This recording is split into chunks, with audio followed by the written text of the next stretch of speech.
City Chase, Cops, and Robber. This is a game of hidden movement in the tradition of Scotland Yard, Fury of Dracula, Hunt for the Ring, and even the recent Diabolic game, which I reviewed a couple of weeks ago.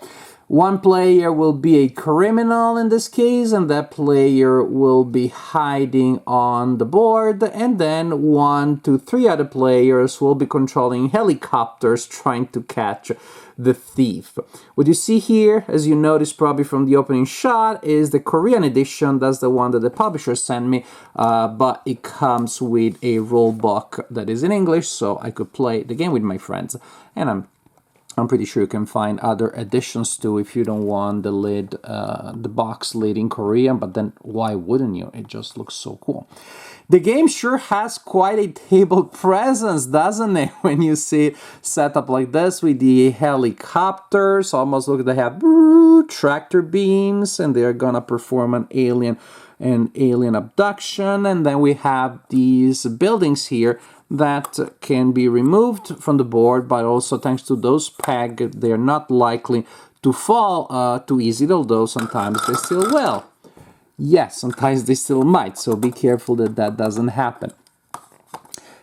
And we said one player will be the thief, and they drive this fancy car here, and they're hiding at all times under one of these buildings. And the job for the thief is to survive, to run around for 11 turns. Every time that the thief moves, they will place one of these tokens on the board, and so that creates a trace, that creates a path that the helicopters or the cops on the helicopters are trying to follow. The game is super simple. Again, it's probably the simplest game of hidden movement that I played. Scotland Yard, in terms of rules, is probably one of the simplest, but then in terms of how long it takes to play and the strategy can get quite thinky. This one is easy in terms of both rules and strategy. Not obvious necessarily, but it definitely feels like a Scotland Yard kind of game for families. So again, when the criminal moves, they take a token from their board. So suppose it's like from their board, it's like that. At this point, all cops need to close their eyes, and then the thief moves orthogonally to a building that they haven't visited yet, and they place the next token there together with their card. So this is how it will look, a move from the thief. Again, they can only move to an adjacent building that they haven't visited yet. They cannot go back to the same building, and they need to move orthogonally. And that's pretty much it for the thief's turn. Then the helicopter players, the cop player or players, they can each activate the helicopter. So each helicopter will activate once.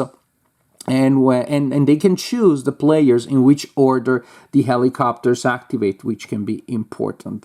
So during a turn, a helicopter's activation allows the helicopter to either move to an adjacent intersection, that's it, and that would be the end of the turn for that helicopter, or only one action, or look under one of the buildings that are adjacent to the helicopter at that point.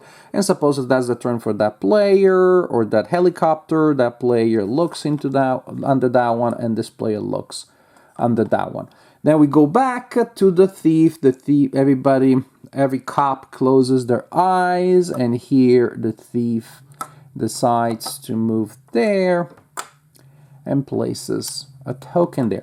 And so that's the general idea. As you can see, there is a token here for the 6th turn, which is red, and is the only token and the initial token different from the other ones, which is, well, super important, because it may just be, and it's likely my experience, that the cops don't really find any clue early on. If they find a clue early on before the 6th turn, I would say that probably the thief has no chance whatsoever of making it. But very often it will happen that, we find the red token in turn 7 or in turn 8, in which case we know that pretty much where the thief must be, because the thief must be adjacent to that one or 2 spaces from it. And the fact that the thief cannot enter the same space twice, of course, also limits their movement quite a bit. So this is again the idea, which is simplicity itself. The thief moves to an adjacent space, placing down a token. The helicopters move or search. And if a helicopter search shows a token, then the token is placed on top of the building. And that looks pretty neat, because the top of the building also acts like a little bit of a token holder, and that allows the cops to reconstruct the situation. So it is an all or nothing kind of hidden movement game that, like Scotland Yard was, but like recent games have not been. Some of these other hidden movement games is you can catch the player that is hiding multiple times. Each time there is a game effect, but it's not one maybe lucky search that gives you victory or that forces you to lose the game. So it's an either or, all or nothing kind of hidden movement game. And again, if you think of this as a simple, probably family-oriented hidden movement game, well, you have the core idea, and also you have what's going to drive my conclusions, which is it's good to have a game of this kind, which you can play with very casual players, which you can play quickly in about 20 minutes, which you can play with younger players. And at the same time, it doesn't quite have the breadth, the span, the excitement, sometimes nerve-wracking kind of engagement that, say, Scotland Yard has. From the point of view of the production, of course, it looks great. From the point of view of how that works, yeah, from time to time, as the robber reaches on the board, they will some of these towers will fall, and then they just put them back up.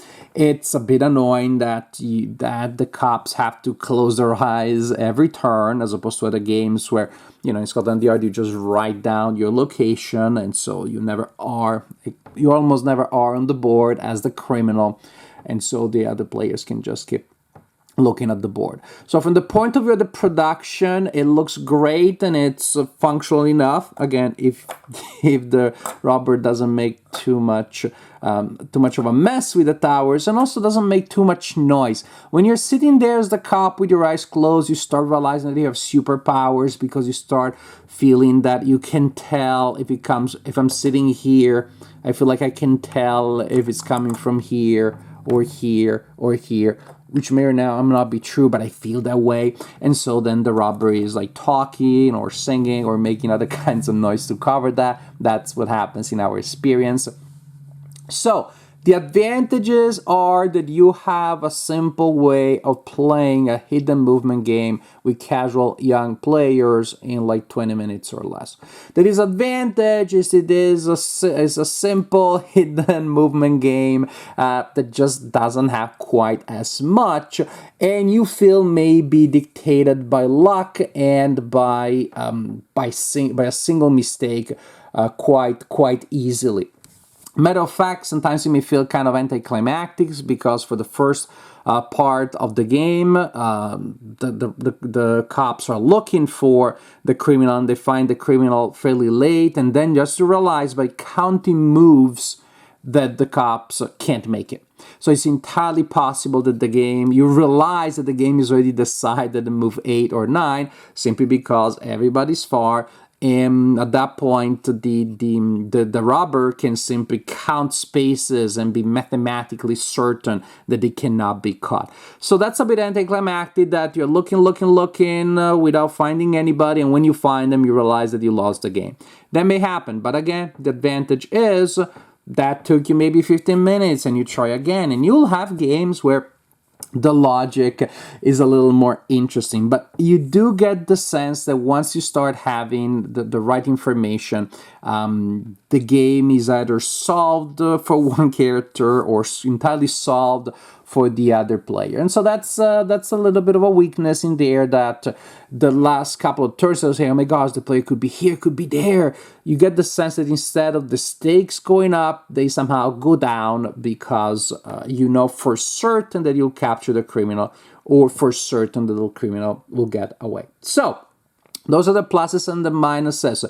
If I feel like playing a hidden movement game at game night with my adult friends, I don't think this is going to be the first option. I think we're going to go for something that takes longer, has more complexity, but is also more rewarding.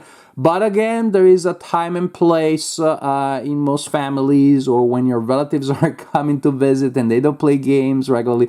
There definitely is a time and place for a light version or a light implementation of more complex mechanics. And this, to me, this is what City Chase, Cops, and Robber can be. It is, again, its lightness, its simplicity, its short span is both its strongest element and its weakest element, depending on what you're looking for.